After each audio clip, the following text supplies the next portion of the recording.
మీ అందరికీ యేసుక్రీస్తు ప్రభుల వారి నామములో శుభములు శుభావి వందనాలు మనకు తెలియజేస్తున్నాను. గతించినటువంటి కాలమంతటిలో దేవుడు సంరక్షించి పోషించి మరి ఆదివారం ఆరాధన క్రమంలో ఈ రీతిగా దేవుని నామమును జ్ఞాపకం చేసుకోవడానికి దేవుడు మనకు అనుగ్రహించిన ఈ మొదటి ఆదివారం, ఈస్టర్ తర్వాత ఎన్ని ఆదివారం ఉంది? ఈస్టర్ తర్వాత మొదటి ఆదివారం ఆరాధన క్రమంలో ఈ రీతిగా దేవుని నామాన్ని జ్ఞాపకం చేసుకోవడానికి దేవుడు మనకు నేర్పించినటువంటి చక్కటి అనేకమైన అనుభవాలు గతించిన కాలంలో దేవుడు మనకి ఇచ్చినటువంటి పరిస్థితుల గుండా ప్రయాణించాం. అయితే దేవుని ఉచితమైనటువంటి కృప, ఆయన ఆశీర్వాదము లేకుండా మరి ఎవరు కూడా దేవుని సన్నిధిలో సజీవులుగా ఉండలేము. కానీ దేవుని సేవకుడిగా నేను ఒక విషయంలో అయితే సంతోషిస్తూ ఉన్నాను. దేవుని ఆధిక్యత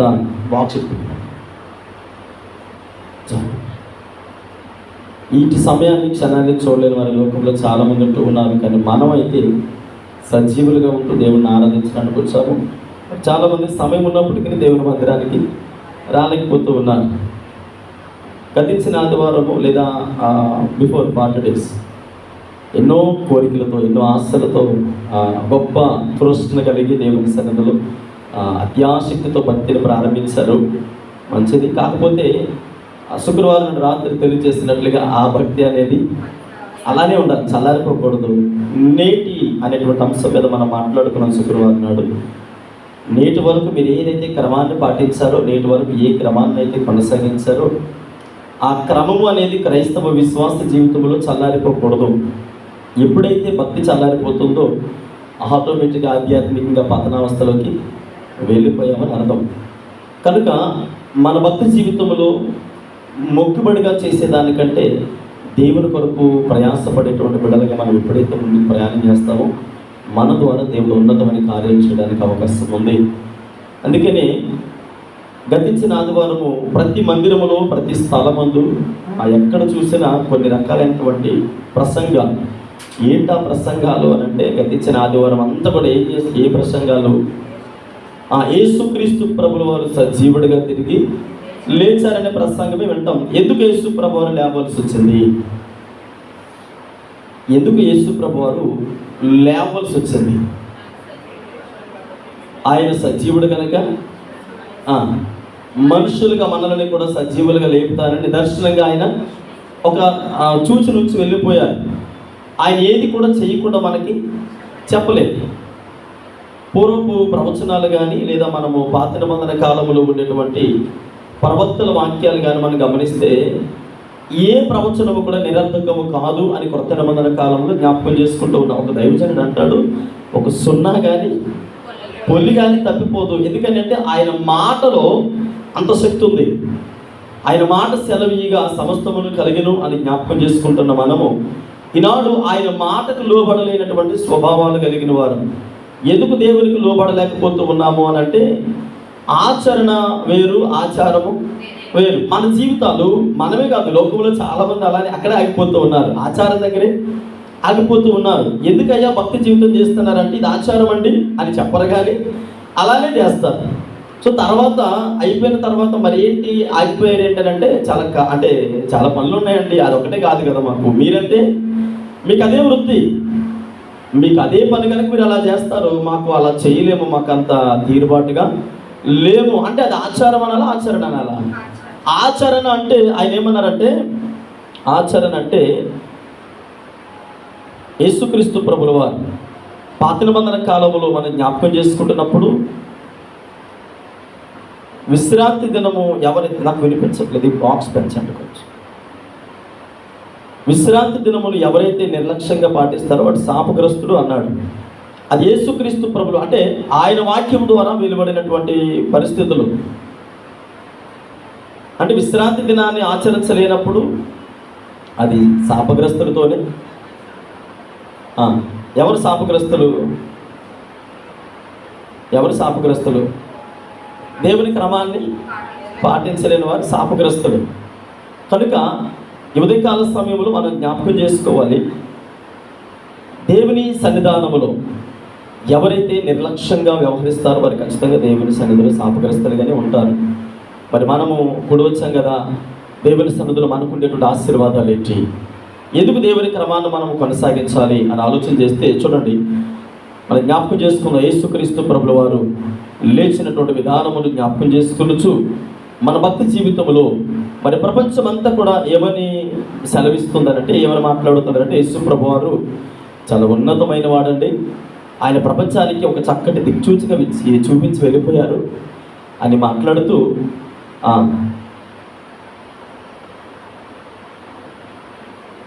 యెషయా గ్రంథము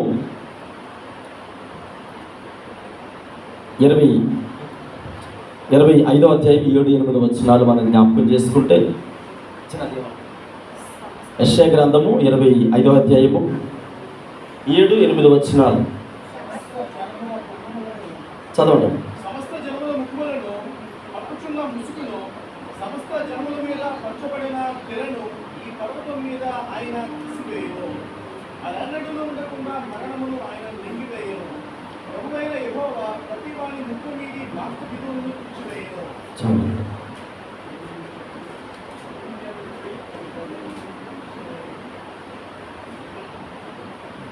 7-8 వచనాలు జ్ఞాపకం చేసుకుంటూ ఉన్నాం. సమస్త జనముల ముఖములను కప్పుచున్న ముసుగును, సమస్త జనముల మీద పరచబడిన తెరను ఈ పర్వతం మీద ఆయన తీసివేయును. ఈ పర్వతం మీద ఆయన తీసివేయును అనేటువంటి మాట మనం జ్ఞాపకం చేసుకుంటూ ఉన్నాం. ప్రపంచంలో 3 భాగాలు, కొద్దిగా 3 భాగాలు, భూమి మీద 3 భాగాలు దేనితో కప్పబడి ఉన్నాయి, నీటితో కప్పబడి ఉంది. ఒక పక్క మాత్రం మనం అనుకుంటాం ఎవరెస్ట్ శిఖరం అంటాం కదా, అంటే ప్రపంచం అంటే మనకి కొద్ది పెద్ద పర్వతం అంటారు, చాలా ఉన్నతమైనటువంటి పర్వతంగా మనం జ్ఞాపకం చేసుకుంటూ ఉంటే 8,848 మీటర్లు అని అంటారు. 8,848 మీటర్లు అయితే అంటే ప్రపంచంలో అదే పెద్దది. ఇక్కడ ఉండేటువంటి బిబ్లికల్గా మనం జ్ఞాపకం చేసుకున్న ఒక 3 ప్రదేశాల గురించి జ్ఞాపకం చేసుకోవచ్చు. ఇక్కడ యేసుక్రీస్తు ప్రభుల వారి గురించి మనం మాట్లాడుతూ ఉన్నప్పుడు యేసు ప్రభు వారి గురించి మనం జ్ఞాపకం చేసుకుంటే,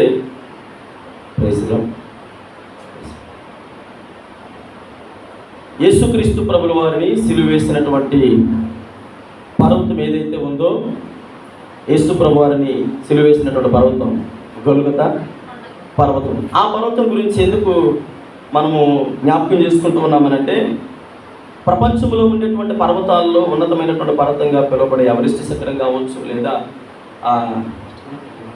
ఫ్రంట్ గ్రాఫ్ కదండి,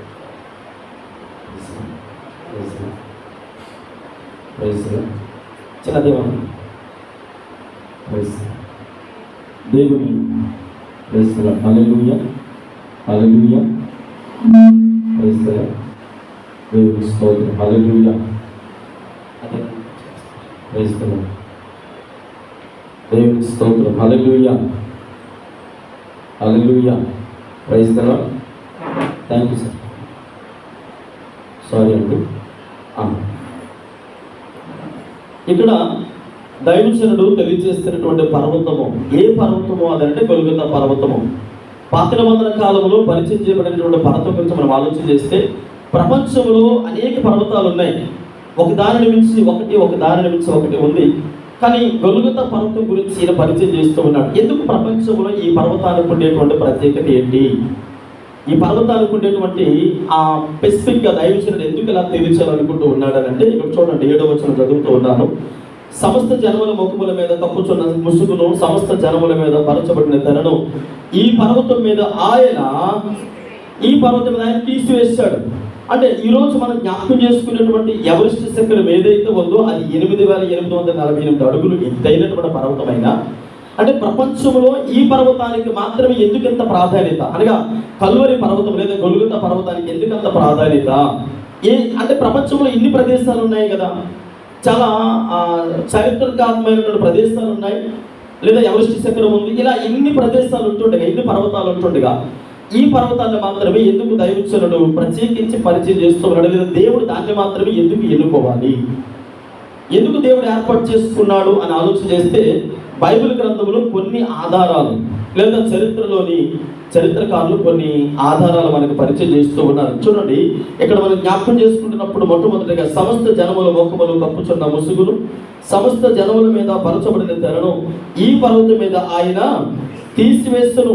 ఏ పర్వతం అంటే యేసుక్రీస్తు ప్రభుల వారు సిలువ వేయబడినటువంటి పర్వతం. యేసు ప్రభు వారు మరణించడానికి ఏర్పాటు చేయబడినటువంటి పర్వతం మీద ఆయన ఒక చక్కటి మాటలు, ఒక 3 లేదా 4 మాటలు నేను మీకు పరిచయం చేసి ముగించడానికి ఇష్టపడుతూ ఉన్నాను. చూడండి, ఇక్కడ మనం జ్ఞాపకం చేసుకుంటున్నప్పుడు యేసు ప్రభు వారు ఎన్నుకోవడానికి గల ముఖ్య కారణము, ప్రపంచం నుండి ఏ ప్రదేశం నుండి కొలిసిన 4 ప్రదేశాలండి. ప్రపంచ పటములో నుంచి ఏ ప్రదేశం నుండి మనము ఇశ్రాయేలు దేశాన్ని ఈ గొల్గొతా పర్వతం గురించి మనం ఆలోచన చేసి కొలుస్తూ ఉంటే అది ప్రపంచానికి నడిబొడ్డిన అందుకే సెంటర్ పాయింట్గా ఉంటుంది. అంటే నాభితో పోలుస్తూ ఉన్నారు. ఎందుకయ్యా ప్రపంచానికి అది మాత్రమే సెంటర్ పాయింట్గా చేసుకున్నాడంటే, దేవుడు ఆ ప్రాంతానికి ముఖ్య అతిథిగా, ఒక మాటలో చెప్పాలంటే ఏదో ఒక మూలని ఏర్పాటు చేసుకుంటే అది ఆ ప్రాంతానికి చెందినవాడు అవుతాడు. హల్లెలూయా. కానీ యేసు ప్రభు వారు ప్రపంచం అంతటికి కూడా ఆయన సర్వలోకానికి చక్రవర్తి కనుక సర్వలోకము మీద ఆయన ఉన్నతమైనటువంటి రాజుగా ఉండడానికి ఇష్టపడుతూ ఉన్నాడు కనుక అందుకని ఒక ప్రాంతానికి చెందినవాడు కాకుండా ప్రపంచం యొక్క నడిబొడ్డున ఆయన ఏర్పాటు చేసుకున్న ఎహెజ్కేలు గ్రంథంలో రాయబడి ఉంటుంది, చదవవసరం లేదు. కానీ ఆయన ప్రపంచం యొక్క నాభిగా ఇశ్రాయేలు దేశాన్ని ఏర్పాటు చేసుకున్నాడు. అందుకనే ఇక్కడ మనం జ్ఞాపకం చేసుకుంటున్నప్పుడు ఆయన అంటాడు కదా, ప్రయాసపడి నా దగ్గరకు వస్తే నేనేం చేస్తాను. ఇప్పుడు సెంటర్ ఆయన మధ్యలో ఉన్నాడు. ఆయన ఎవరైతే ప్రయాసంతో ఉన్నారో వారు ఆయన దగ్గరికి వెళ్ళినప్పుడు ఖచ్చితంగా వారి ప్రయాసాలని కష్టాలను చూస్తున్నటువంటి దేవుడు కనుక ఆయన మన జీవితాల్లో ఉన్నతమైన కార్యాలు జరిగించడానికి అవకాశం ఉందని దేవుడి సేవకుడిగా తెలియజేస్తూ ఉన్నా. అయితే ఇక్కడ మనం జ్ఞాపకం చేసుకుంటున్నప్పుడు ఈ పర్వతం యొక్క ప్రాధాన్యత ఎందుకు అంటే మిగిలిన పర్వతాలన్నిటికంటే ఇది ఎందుకు ప్రత్యేకమైనది అంటే ఆ పర్వతంకి ఉండేటువంటి 4 లక్షణాలు. మొదటి లక్షణం మనం జ్ఞాపకం చేసుకున్నట్లయితే ఆ ముసుగైనటువంటి తెరను ఏం చేస్తున్నాడు, ఆయన తొలగిస్తూ ఉన్నాడు. ఇక్కడ ఏంటి ఆ ముసుగు? ప్రతి వాని జీవితంలో ఒక రకమైనటువంటి ముసుగు ఉంది. ఏంటి ఆ ముసుగు అంటే పాపపు ముసుగు. పాపము శాపమైనటువంటి ఆ పరిస్థితుల్లో నుంచి బయటికి రావాలి. ఆ ముసుగులో నుండి బయటకు రాకుండా దేవుని యొక్క సన్నిధానంలో మనము సజీవులుగా ఉండలేము. అయితే దేవుడు అంటూ ఉన్నాడు, మన జీవితాల్లో ఆ పాపం ముసుగు మనం తీసుకోలేం కనుక ఆయనే లోకములకు వచ్చి ఆ ముసుగును ఆయన తొలగిస్తూ ఉన్నాడు. చూడండి, ఎఫెసీయులకు రాసిన పత్రిక 4వ అధ్యాయము 18వ వచనములో దైవజనుడు ఎలా మాట్లాడుతూ ఉన్నాడు. ఎఫెసీయులకు రాసిన పత్రిక 4వ అధ్యాయము 18వ వచనములో అపోస్తలుడైన పౌలు గారు తెలియజేస్తూ ఉన్నారు. చదవండి.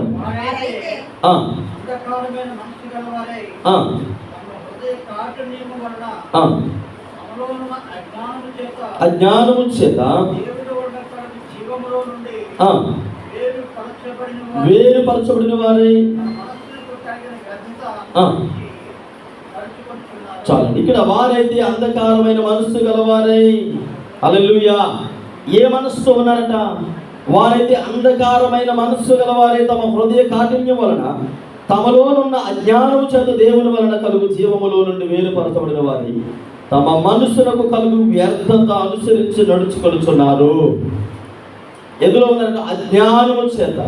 అంటే మనము దేవుడు మనకు సమీపస్తుడిగా ఉన్నాడే, ఆయన మనకి చాలా దగ్గరగా ఉన్నాడనే విషయాన్ని మనం మర్చిపోతూ ఉన్నాం. కొంతమంది తెలియకేమంటారంటే ఆయన మన దేవుడు కాదండి, అది ఆయన వేరే వాళ్ళ దేవుడు అంటే అనే మాటలు కూడా అంటే దేవుడు నమ్ముకోమని మనం కూడా అలా అన్నవారమే. ఏమంటే ఆ దేవుడు మా దేవుడు కాదండి, మాకు చాలా మంది దేవుళ్ళు దేవతలు ఉన్నారని సంబోధించిన వారమే.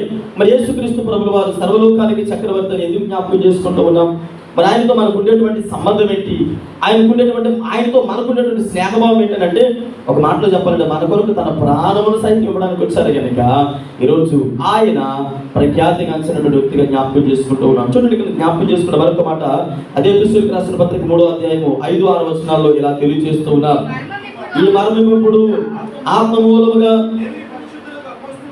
దేవుని పరిశుద్ధులకు అపోస్తులకును ప్రవక్తలకును బయలుపరచబడి ఉన్నట్టుగా పూర్వకాలమందు మనుషులకు తెలియపరచబడలేదు. హల్లెలూయా. ఎవరికి తెలియపరచబడలేదట? అంటే ఆయన ప్రపంచంలో ఎందుకు ఆ పర్వతాన్ని ఎన్నుకోవలసి వచ్చిందంటే ప్రపంచానికి నడిబొట్టు కనుక ఆయన అందరికీ సంబంధించిన వాడు, ఏ ఒక్కరికో ఏ ఒక్క ప్రాంతానికో చెందినవాడు కాదు. అంటే ఆ ప్రాంతము సర్వలోకమునికి అందుబాటులో ఉండేటువంటి ప్రాంతము కనుక యెరూషలేము ప్రాంతం అనగా గొల్గొతా పర్వతానికి ఉండేటువంటి ఆ ఉన్నతమైనటువంటి ప్రాధాన్యతను మనం జ్ఞాపకం చేసుకుంటూ ఉన్నాము. పిల్లలు ఇక్కడ మనం జ్ఞాపకం చేసుకుంటే మరొక సందర్భాన్ని కూడా జ్ఞాపకం చేస్తూ ఉన్నాం. ఎఫెసీయులకు రాసిన పత్రిక అదే 5వ అధ్యాయం 8వ వచనంలో దైవజనుడు ఇలా మాట్లాడుతూ ఉన్నాడు, మీరు పూర్వమందు చీకటి చేయుండిరి, ఇప్పుడైతే ప్రభువునందు. ఒకప్పుడు మనం ఎలా ఉన్నాం? చీకటి సంబంధులై ఉన్నాం. ఎందుకో ఆ పర్వతాన్ని మనం జ్ఞాపకం చేసుకున్నామంటే మనము చీకటి అనే ముసుగులో నుంచి బయటకు రావాలి. ఎవరు తీసుకొని రాగలరు ఆ ముసుగులో నుండి అంటే అది సర్వలోక చక్రవర్తి మాత్రమే. అది ఎవరి వల్ల సాధ్యము కాలేదు. కొన్ని వందల వేల సంవత్సరాలు చాలా మంది ప్రయత్నాలు చేస్తారు.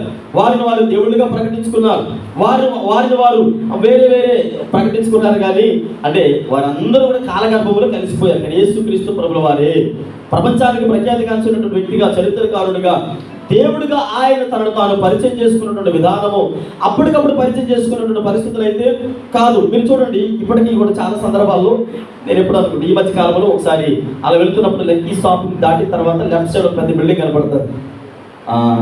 ఎమ్మెల్యే గారు ఒక విగ్రహం ఉంటుంది కదా, ఆయన పేరు ఏదో పేరు అబ్బాయి దొరగా ఇంటి వైపు వెళితే ఆ రోడ్డు మీరు వెళ్తున్నప్పుడు లెఫ్ట్ సైడ్ ఒక బిల్డింగ్ కనపడుతుంది. చాలా పెద్ద బిల్డింగ్. స్కూల్ దాటిన తర్వాత అక్కడ ఒక పెద్ద ఫ్లెక్సీ కనపడుతుంది.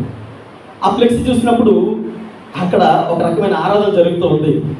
నాకు అనిపించింది వాళ్ళు దేవుళ్ళుగా ప్రకటించుకున్నారు. వారిని వారు దేవుళ్ళుగా ప్రకటించుకోవడానికి ముందుగా వారి గురించి ఎవరైనా తెలియజేశారా? కొన్ని వందల వేల సంవత్సరాలు, కొన్ని 10 సంఖ్యలో 5 సంఖ్యలో, లేదా last year before last year ఇదిగో ఈవిడ ఫలానా గ్రంథంలో ఈమె గురించి అలా రాయబడి ఉంది అని ఎక్కడైనా ఎవరైనా తెలియజేశారా? తెలియచేయలేదు. వారే ప్రబోధకులుగాను, దేవుళ్ళుగాను, దేవతలుగాను ప్రకటించుకున్నారు. కానీ యేసుక్రీస్తు ప్రభులు వారు తనను తాను అప్పటికప్పుడు ప్రకటించుకున్న దేవుడు కాదు. కొన్ని వందల వేల సంవత్సరాల క్రితమే తనను తాను దేవుడిగా, కొన్ని బైబిల్ గ్రంథంలో ఒక్కటే ఉంటే మనం అనుమానించవచ్చు. అయ్యో బైబిల్లో మాత్రం వారికి అనుకూలంగా రాసేసుకున్నారండి అనొచ్చు. బైబిల్లో మాత్రమే కాదు, ప్రతి గ్రంథములో ఈరోజు చరిత్రను ఆధారం చేసుకున్న ప్రతి గ్రంథము అవి ఏమైనా కావచ్చు. అంటే ఇప్పుడు మహమ్మదీయులు చదివేటువంటి ఖురాన్ కావచ్చు, లేదా హిందూ సహోదరులు చదివేటువంటి ఆ వారికి ఉన్నటువంటి గ్రంథాలు కావచ్చు, వేటిలోనైనా యేసుక్రీస్తు ప్రభులు వారు ఆయన ఇన్నర్గా ఆయన నిమగ్నమై ఉన్నారు. వారు దానిని ఆధారం చేసుకొని క్రీస్తే దేవుడని వారికి తెలుసున్నప్పటికీ వారు తప్పుడు సిద్ధాంతాలను, లేదంటే ప్రజలను ప్రలోభ పెట్టడానికి తప్పుడు ప్రబోధకులకి లోకంలో ఉంటూ ఉన్నారు. సరే, మనందరికీ సుపరిచితమైనటువంటి పరిచయ వాక్యాలు జ్ఞాపకం చేసుకుందాం.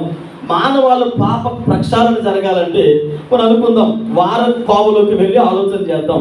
మానవుడు పాపం ఎలా ప్రక్షాళన జరుగుతూ ఉంది అంటే ఏదైనా జంతువును వధించాలి. వాళ్ళకు ఉండేటువంటి మాటలు, మరి వాళ్ళ గ్రంథాలలోనే ఒక మాట ఉంది, మనందరికీ బాగా పరిచయమైనటువంటి వాక్కులే. సర్వలోకము పాప ప్రక్షాళన జరగాలంటే పరిశుద్ధుడైన వాడు, నీతిమంతుడైన వాడు, ఏ కల్మషము లేని వాడు వధించబడాలి. అలా ఎవరు వధించబడ్డారు అని అంటే అక్కడి నుంచి మనం బైబిల్ దగ్గరికి వచ్చినప్పుడు అక్కడ యేసుక్రీస్తు ప్రభువు వారి ఆధారభూతుడిగా ఉన్నాడు. కొన్ని ఖురాన్ దగ్గరికి వెళితే అయ్యా ఖురాన్కి ఆధారం ఎవరనంటే వారిని మనం ఏమనొద్దు.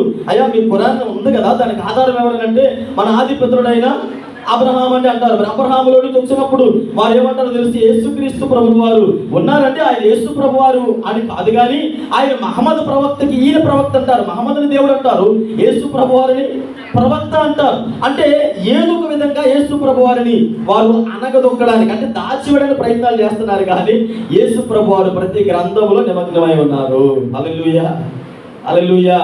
అంటే బయటకు ఒప్పుకోలేకపోతూ ఉన్నారు. అందుకని ఈ ముసుగులన్నీ కూడా తొలగించడానికి తనను తాను రిక్తునిగా చేసుకునే లోకానికి వచ్చాడు ఆయన. ఎందుకు రావాల్సి వచ్చిందనంటే తనంతట తాను దేవుడిగా వస్తే ప్రజల వరకు కూడా దగ్గరికి వెళ్ళలేరు కనుక తనను తాను రిక్తునిగా చేసుకుని మానవ స్వభావాన్ని ధరించుకొని మన దగ్గరికి వచ్చాడు. ఏమనంటే ఏ ప్రదేశాన్ని ఏర్పాటు చేసుకున్నారు అంటే ప్రపంచంలో నడిబొడ్డిగా ఉండేటువంటి గొల్గొతా పర్వతం మీద తనను తాను అర్పించుకున్నాడు. సర్వపాప పరిహారం, రక్త ప్రోక్షం, అవశ్యకం, తద్రాత్మ పరమాత్మ పుణ్యదానం, బలియాగం అన్నారు. మనదే కాదు, అది మన బైబిల్ గ్రంథంలో లేదు, కానీ వాళ్ళ దగ్గరే ఉంది. సర్వపాప పరిహారం అంటే సర్వ మానవాళి యొక్క పాపం విముక్తి కొరకు ఎవరు బలి అవ్వాలి?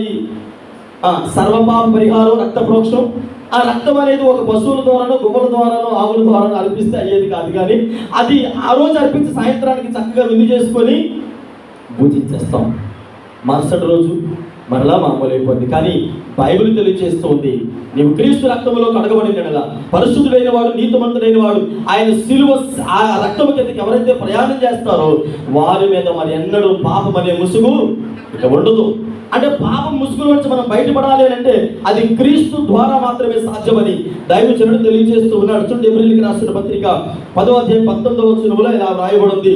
ఎబ్రిల్కి రాసిన పత్రిక 10వ అధ్యాయం 19వ వచనములో, సహోదరులారా, యేసు మన కొరకు ప్రతిష్ఠించిన మార్గమును అనగా నూతనమైనది జీవము గలదియు ఆయన శరీరము అను తెర ద్వారా ఏర్పరచబడినదైన మార్గమును ఆయన రక్తం వలన పరిశుద్ధ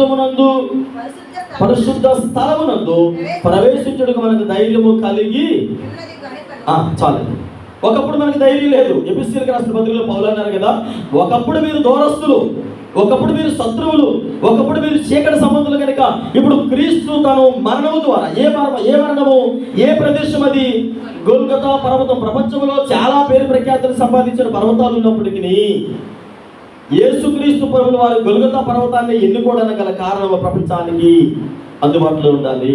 అందుకని దావీదు భక్తుడు అంటాడు, నిజముగా ప్రార్థించిన వారికి ఆయన అంటే ఈ వెతికే విధానము కరెక్ట్గా ఉండాలి, వెతికేటువంటి మార్గము కరెక్ట్గా ఉండాలి. చాలా మంది వెతుకుతూ ఉన్నారు కానీ అది వాస్తవమైనటువంటి మార్గము కాదు అని తెలిసినప్పటికీ కొన్ని పరిస్థితులు కూడా మనం వెళుతూ ఉన్నాం. చుట్టూ మత్తయి సువార్త 27వ అధ్యాయం 51వ వచనంలో దైవజనుడు ఇలా మాట్లాడుతూ ఉన్నాడు.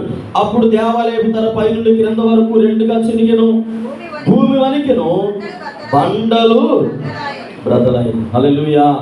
ఈ తెర చినగబడి అంటే దేవుడు ఆయన మరణము ద్వారా, శిలువ మరణం ద్వారా పాపం అనే ముసుగు, పాపం అనే ఈ శాప బంధకాలలో బంధించబడిన ప్రతి మనిషి యొక్క ముసుగును దేవుడు తీసివేస్తూ ఉన్నాడు. ఒకప్పుడు మనం దూరస్తులమే, ఒకప్పుడు మన అర్హత లేని వారమే, ఒకప్పుడు మన పరిస్థితి వేరే. కానీ ఇన్ని రహస్యాలు అంటే ఆ ప్రజలను ప్రలోభ పెట్టి దాసేటువంటి భక్తి జీవితంలో పాపం ముసుగు మధ్యలో నలిగిపోతున్నటువంటి ప్రజలకు ఆయన ఒక చిన్న సందేశం ఏంటంటే, ఇదిగో నేను మీకు అందుబాటులో ఉన్నా, మీ మీద ఉన్న పాపము శాపము సమస్తాన్ని తొలగించడానికి నేను వచ్చాను.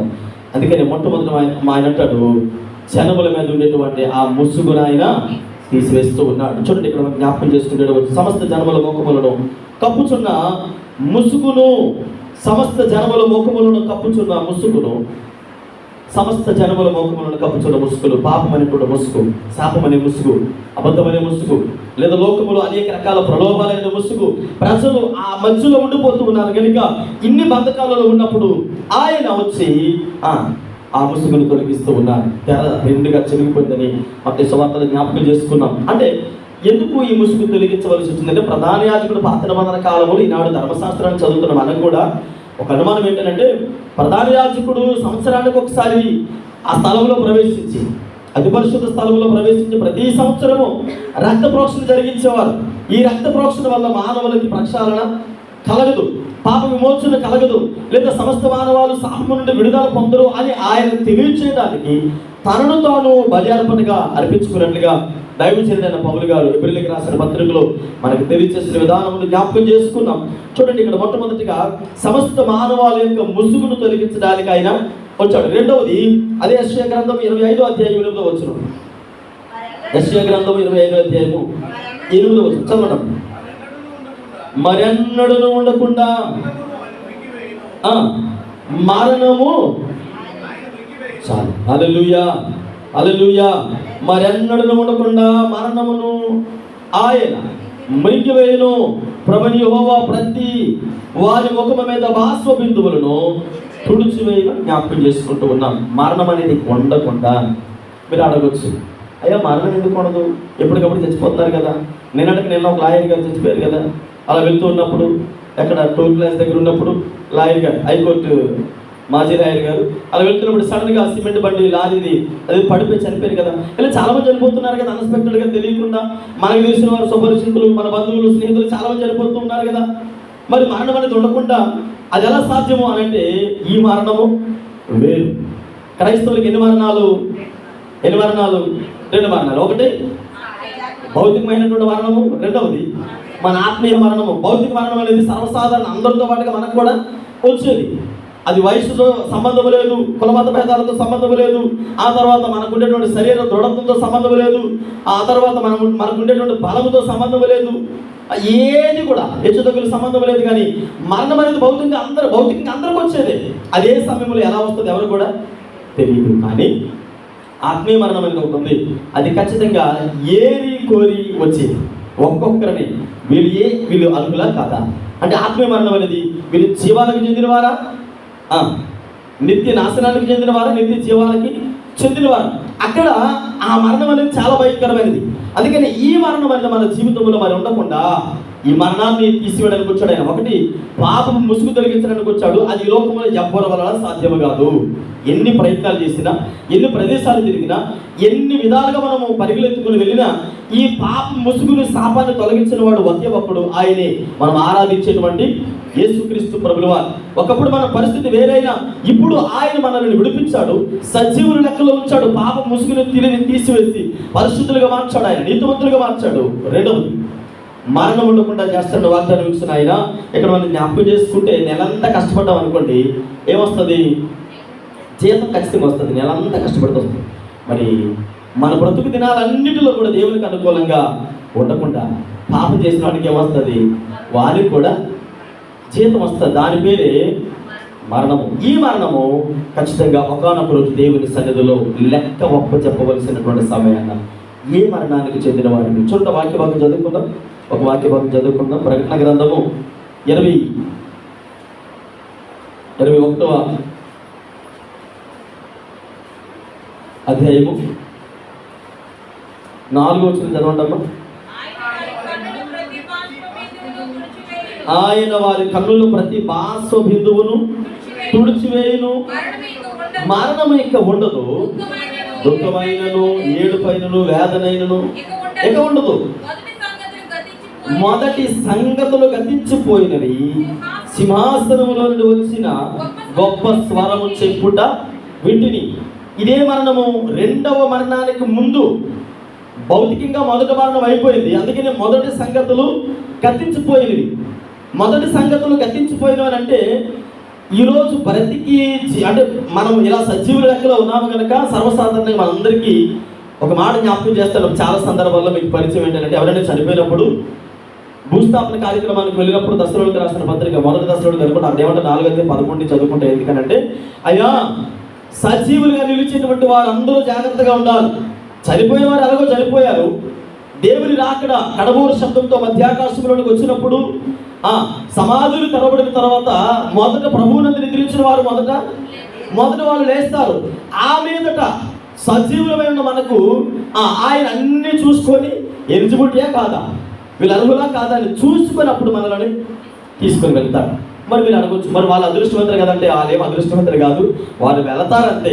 కానీ వాళ్ళకుండే ప్రదేశాలు, వాళ్ళకుండే పరిస్థితులు అన్నీ కూడా వాళ్ళకి ఉన్నాయి. ఎందుకని లాజరు ధనవంతుడి పరిస్థితి మనం చూసాం కనుక ఎవరు కేటాయించిన స్థలాల వారికి దేవుడు పక్షపాతం లేకుండా పనిచేస్తాడు. వాళ్ళేమి దురదృష్టవంతులు, వాళ్ళేమి అదృష్టవంతులు కాదు, మనమేమి దురదృష్టవంతులు కాదు. కానీ ఎవరికి ఇవ్వాల్సిన స్థానాన్ని దేవుడు వారికి ఇస్తాడు తగని సమయంలో. అయితే మనము మరి జాగ్రత్తగా ఎందుకు ఉండాలని అంటే, ఇక్కడ జ్ఞాపకం చేసుకుంటే ఆయన వారి కన్నుల ప్రతి బాష్ప బిందువును తుడిచివేస్తాడు. ఎవరు కన్నుల బాష్ప బిందువులు? బ్రతుకున్న దినాలలో ఆ మొదటి సంగతులు గతించపోక మునుపు దేవునికి అనుకూలంగా జీవించిన వారు. ఇక్కడ అంటున్నారు కదా ఆయన రెండవ మాటలో మనం జ్ఞాపకం చేసుకుంటే 8వ వచనంలో, మరెన్నడూ ఉండకుండా మరణమును ఆయన మృంగివేయును. అంటే ఎప్పుడు ఆయన పర్వతం మీద, గొల్గొతా పర్వతం మీదకి వచ్చినటువంటి విధానం యొక్క ఆ ప్రాధాన్యత యొక్క మొట్టమొదటి విషయము మన పాపం ముసుగును తొలగించడానికి వచ్చాడు, అది గుర్తించాలి. రెండవది, మన మీద ఉండే రెండవ మరణం యొక్క అధికారమును తొలగించడానికి. మొదటి మరణం అనేది అందరికీ వస్తూ ఉంది, ఇంక్లూడింగ్ యేసుక్రీస్తు ప్రభుల వారితో సహా. ఆయన కూడా మొదటి మరణాన్ని అనుభవించారు. మొదటి మరణంలో పాలుభాగస్తుగా ఉన్నాడు. ఆయన సజీవుడిగా లేచిన తర్వాత తనను తాను పరిచయం చేసుకుని ఆరోహణమైపోయాడు. ఆరోహణమైపోయిన తర్వాత ఆయన తండ్రి కుడి పార్శ్వమున ఆనుకుని ఉన్నాడని లేఖనాలు సెలవిస్తూ ఉన్నాయి. ఈరోజు దేవుడిని ఆరాధించేవారు మనము, నమ్ముకున్నటువంటి మనం ఏం చేయాలని అంటే, ఈ రెండవ మరణం గురించి కొంచెం జాగ్రత్తగా ఆలోచించాలి. మొదటి మరణం అనేది మనం అడ్డినా, అయ్యా నేను రాను, నాకు కొద్ది దినాలు కావాలి, నాకు టైం కావాలన్నా అది ఊరుకోదు, ఖచ్చితంగా తీసుకుని వెళ్ళిపోతుంది. అయితే రెండవ మరణం అనేది ఒక భయంకరమైనది. అక్కడికి వెళ్ళే విధానం మొదటి సంగతులన్నీ కట్టించిపోయి అంటే తుడ్చి అవన్నీ ఆ భూమి మీద ఉన్నప్పుడు నేను చేసిన తప్పులన్నీ తుడిపేయడం కాదు, ఆయన గతించిపోయి అంటే ఇక మీదట మనము వాడి జోలికి రాకుండా చూడండి, మీకు అర్థమవడానికి తెలియజేస్తాను. ధనవంతుడు అన్నాడు, అయ్యో ఒక్కసారి నాకు పర్మిషన్ ఇస్తే కొంచెం కిందకి వెళ్ళి మా డీపిస్ట్ బ్రదర్స్ ఉన్నారు, వాళ్ళకి వెళ్ళి నేను కొంచెం చెప్పేసి వచ్చేస్తానంటే అబ్బాయి అదే కుదరదు, వాళ్ళకి చెప్పేవాళ్ళు అక్కడ అవును కూర్చోన్నాడు అంతే. అంటే మొదటి సంగతులు గతించిపోయి అంటే ఇక మరలా మనం వచ్చి సరి చేసుకునే అవకాశం ఉండదు. ఉన్న సమయాన్నే సద్వినియోగపరచుకోవాలి. సమయం ఉన్నప్పుడే సద్వినియోగపరచుకోకపోతే గతించిపోయిన తర్వాత మరలా అవకాశము రాదు. ఇప్పుడు రెండో మరణం అనేది ఆయన మరి ఎన్నడూ ఉండదనంటే ఎవరికి క్రీస్తునందు మృతులైన వారు కూడా పరిశుద్ధులుగా ఉన్నవారు, దేవునికి అనుకూలంగా ఉన్నవారు మరణిస్తే హతసాక్షులైన వారు, దేవుని కొరకు సాక్షులుగా జీవించి వారు ఆహారాత్రులు, నిందలు, అవమానాలు, ఇక్కడ చూడండి ఒక మాట అన్నాడు ఆయన, ఆ దుఃఖమైనను ఏడుపైనను వేదనైనను ఇక ఉండదు.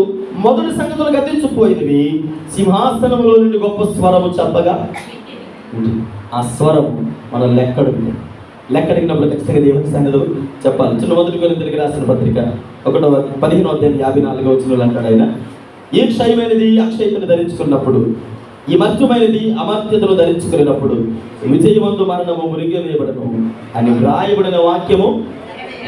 ఈ క్షయమైంది, మన శరీరం క్షయమైపోతూ ఉంది, కానీ ఆత్మ క్షయమైపోతుంది. ఆత్మకి లెక్క ఉంది, ఆత్మకి తీర్పు ఉంది. ఆయన అడుగుతారు, అడిగినప్పుడు ఖచ్చితంగా దేవుని సన్నిధిలో మనం ఏం చేయాలి? చెప్పాలి. దేవుని సన్నిధిలో లెక్క ఒప్ప చెప్పకపోతే దేవుడు అడిగిన వెంటనే, అయ్యా ఎందుకు అలా ప్రవర్తించావు, ఎందుకు అలా జీవించావు, నేను నిన్ను పంపించిన విధానం అది కాదు కదా. మొదటి మరణం నుంచి ఏదో విధంగా చనిపోయి అయిపోయింది, కానీ రెండవ మరణం నుంచి తప్పించుకునే అవకాశం ఉండదు. అది ఆయన చేతుల్లోనే ఉంది. ఇంకెన్నడూ నేను ఇప్పుడు కొంతమంది అంటారు, నా ఫ్యామిలీ పరిస్థితి బాగోలేదండి, నాకు మనస్సాక్షి లేదండి, అంటే నాకు మనశ్శాంతి లేదండి, మనస్సాక్షి కాదు మనశ్శాంతి లేదండి, శ్రమలు భరించలేకపోతున్నాను, నిందలు భరించలేకపోతున్నానండి. ఎవరికి చెప్పకుండా వెళ్ళి లోనికి వెళ్ళిపోయి ఏం చేస్తారు? ఫ్యాన్కి ఇది మన చేతుల్లోనే ఉంది. కానీ ఆ మరణం అనేది ఏ మరణము? రెండవ మరణం అనేది మన చేతుల్లో లేదు. ఎవరి చేతుల్లో ఉంది?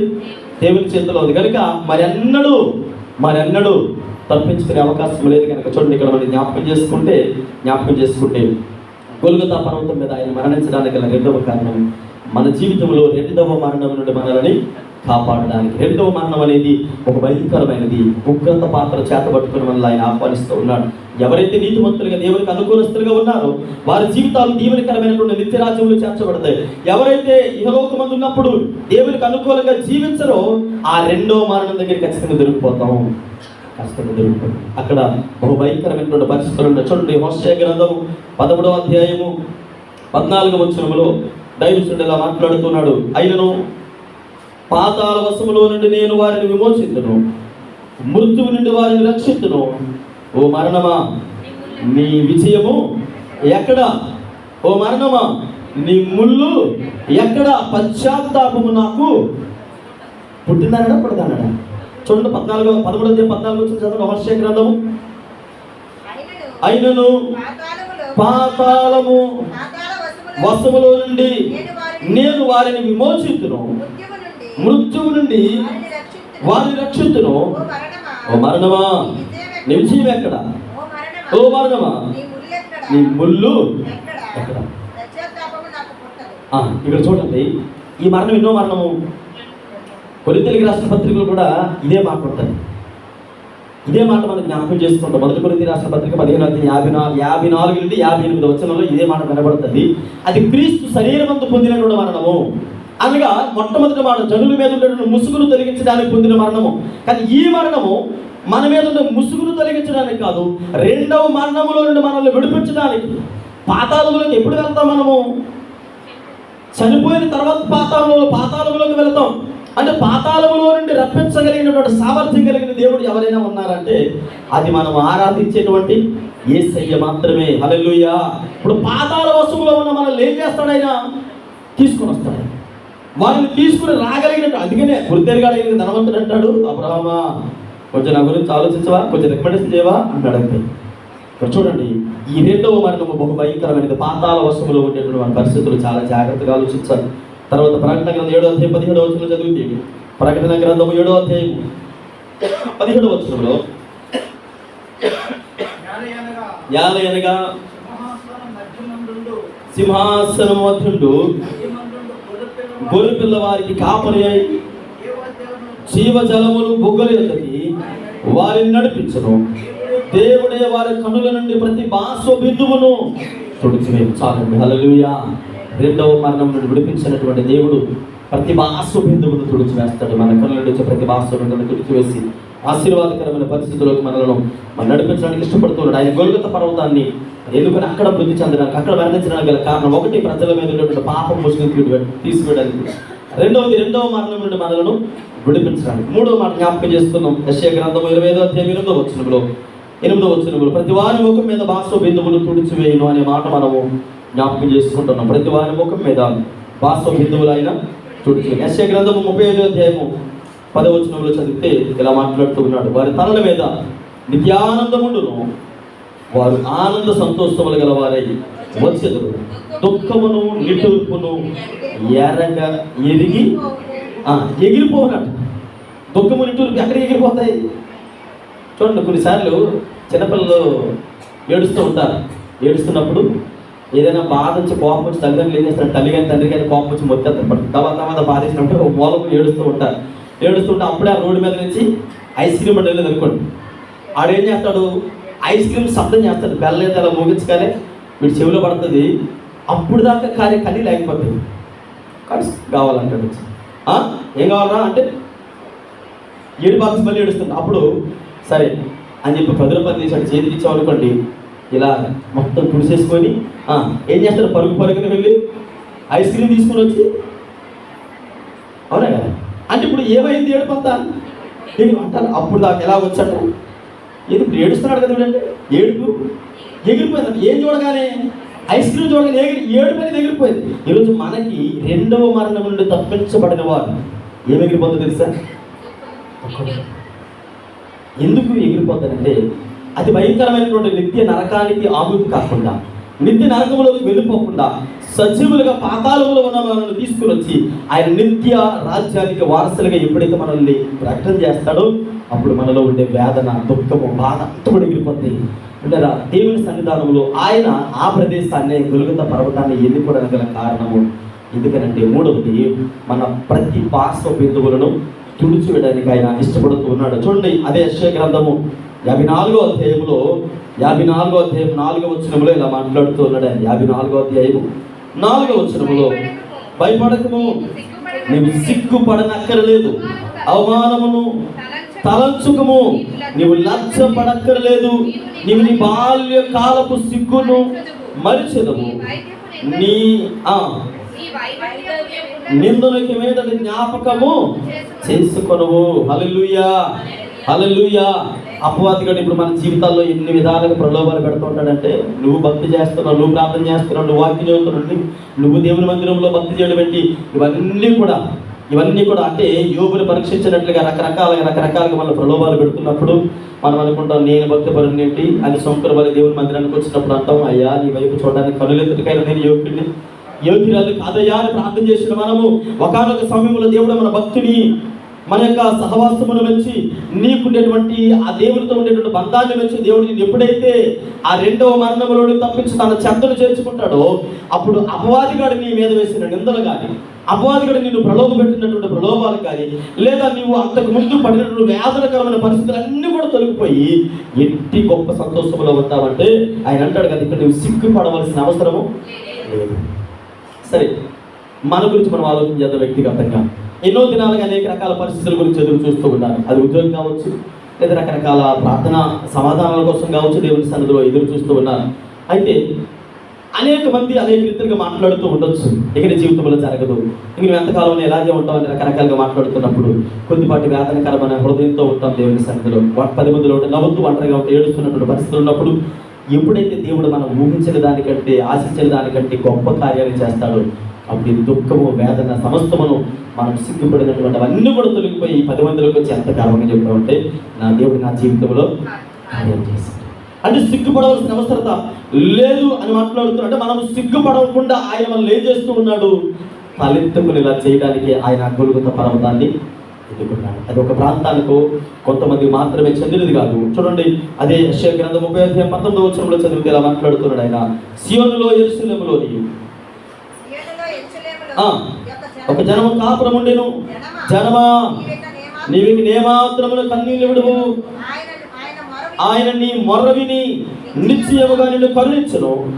ఆయన నీ మాట వినగానే, హల్లెలూయా, ఏం చేయగానండి? మాట వినగానే. ఎందుకు ఆ ప్రదేశం మనం మరలా జ్ఞాపకం చేస్తారంటే, ప్రపంచంలో చాలా పర్వతాలు ఉన్నాయి, చాలా ప్రదేశాలు ఉన్నాయి, హిస్టారికల్ ప్లేసెస్. కానీ గొల్గొతా పర్వతమే ఎందుకంటే ప్రపంచానికి సెంటర్ పాయింట్. మనిషికి నాభి ఎంత అవసరమో ప్రపంచానికి ఇశ్రాయేలు దేశం అంత అవసరం. గొల్గొతా పర్వతంలో జరిగినటువంటి ఆ మరణాలకు ఉండేటువంటి విలువ చూడండి. ఇక్కడ మనం జ్ఞాపకం చేసుకుంటే మరణము ఇంకెన్నడూ కూడా ఉండదని ఆయన పరిచయం చేస్తూ ఉన్నారు. మొట్టమొదటికి జనముల యొక్క పాపమును తెరతీసుకోవడానికి, రెండవది మరణం అనేటువంటి ఆ ముసుగును తీసుకోవడానికి, మూడవది ప్రతివారి బాష్ప బిందువును ఆయన తుడుచూడడానికి ఇష్టపడుతున్నాడు, నాలుగవది అదే 25-8 వచనంలో అంటాడు ఆయన. 8వ వచనంలో, మరెన్నడూ ఉండకుండా మరణమును ఆయన మురికి వేయను. ప్రభువైన యెహోవా ప్రతివారి ముఖం మీద బాష్ప బిందువులు తుడిచివేయను. భూమి మీద నుండి తన జనులు నిందను తీసివేయడానికి ఆయన, అందుకనే భూమి మీద నుండి తన జనులు నిందను తీసివేసేటువంటి దేవుడు. ఒక మాట చదివించేస్తాను చూడండి. మలాకీ గ్రంథం 3వ అధ్యాయం 17వ వచనం నుండి చదివితే 17-18 వచనాలు. మలాకీ గ్రంథం 3వ అధ్యాయం 17-18 వచనాలు. మలాకీ గ్రంథం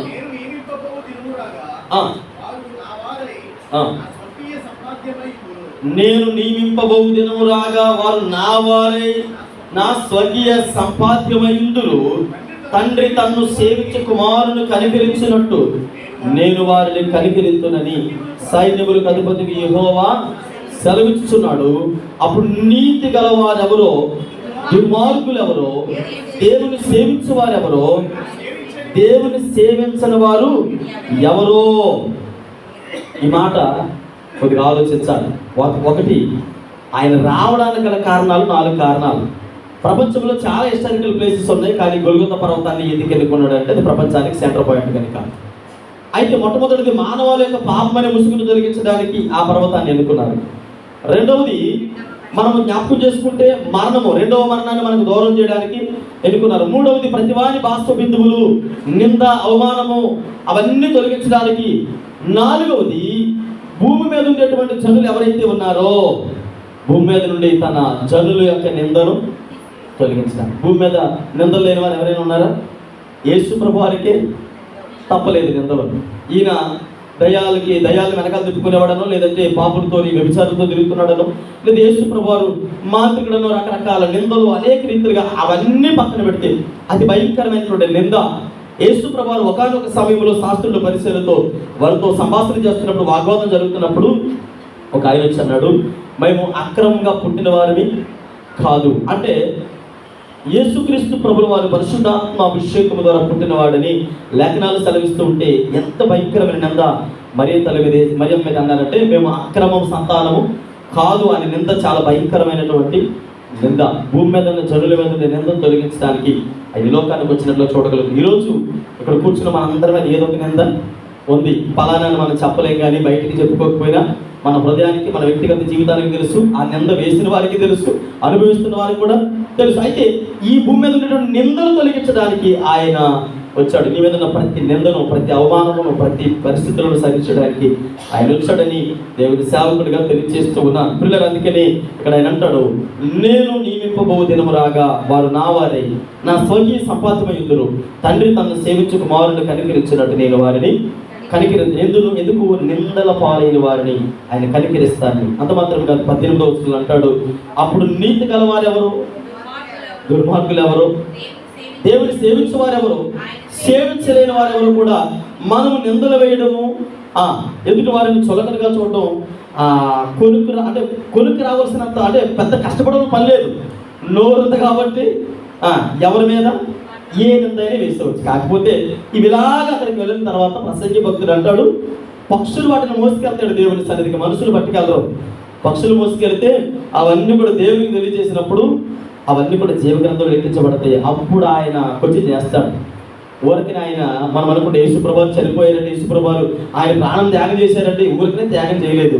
మనం వెళ్ళిన తర్వాత ఆ త్యాగానికి తగినటువంటి రిజల్ట్ కూడా అక్కడ ఉంది. 4 విషయాలు. మన మీద ఉన్నటువంటి పాపం ముసుగు ఆ తెర తీసివేయడానికి వచ్చాడు, ఆయన మరణించాడు.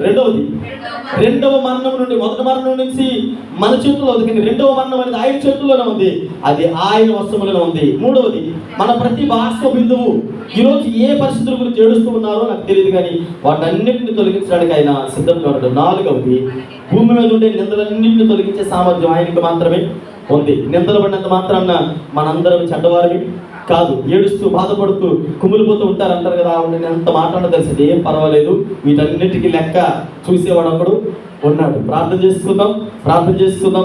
మరి యేసుక్రీస్తు ప్రభువు వారి గొల్గొతా పర్వతాన్ని ఎన్నుకోవడానికి గల కారణము, ఆయన ఆ పర్వతం మీద తన ప్రాణం నడిపించడానికి గల కారణం అని జ్ఞాపకం చేసుకుంటున్నాం. ప్రార్థన చేసుకుందాం. పరిశుద్ధుడైన తండ్రి, జీవాధిపతి యేసయ్య, మహోన్నతుడా, అయా ప్రత్యేకించి ఉదయకాల సమయంలో ప్రభావితం తల్లి కూడా వచ్చినప్పుడు దీవించండి, ఆశీర్వదించండి. అయ్యా మీ సన్నిధిలో ప్రతి ఒక్కరిని జ్ఞాపకం చేసుకోండి ప్రభా. దేవాయకు తండ్రి, ఈ లోకంలో మీరు మా కొరకు మృతి చెందినటువంటి ఆ విధానములు జ్ఞాపకం చేసుకుంటున్నాం ప్రభా. అయ్యా మా జీవితాల మీద ఉన్నటువంటి పాపపు తెరను తీసివేయడానికి, ముసుగును తీసివేయడానికి, అయ్యాకు ప్రభా రెండవ మరణములో మమ్మల్ని తప్పించడానికి ప్రభా. అయ్యాకు ప్రభా మా జీవితాలలో ప్రతి అయా దుఃఖమైనటువంటి వేదనకరమైన పరిస్థితులు, ప్రతి వాస్తవ బిందువును మా కన్నుల నుంచి, ప్రతి వాస్తవ బిందువును తుడిచివేయడానికి వచ్చినటువంటి దేవుడు ప్రభా. అయా భూమి మీద మేము పడుతున్న నిందలు, అవస్థలు ప్రభా, అనేకమైనటువంటి పరిస్థితులన్నీ కూడా మీ సన్నిధిలో రోజు మేము అయ్యాకు ప్రభా మీ ముందునైనా అయా నిందలు తొలగించడానికి వచ్చినటువంటి విధానం జ్ఞాపకం చేసుకోనిగా మా బ్రతుకులు సంతోషకరమైనటువంటి పరిస్థితులు కొనసాగించడానికి, మీకు మరి దగ్గరగా జీవించడానికి సహాయం దయచేసి కృప చూపించమని యేసయ్య నామములో ప్రార్థించడానికి వేడుకుంటున్నాము తండ్రి. ఆమేన్.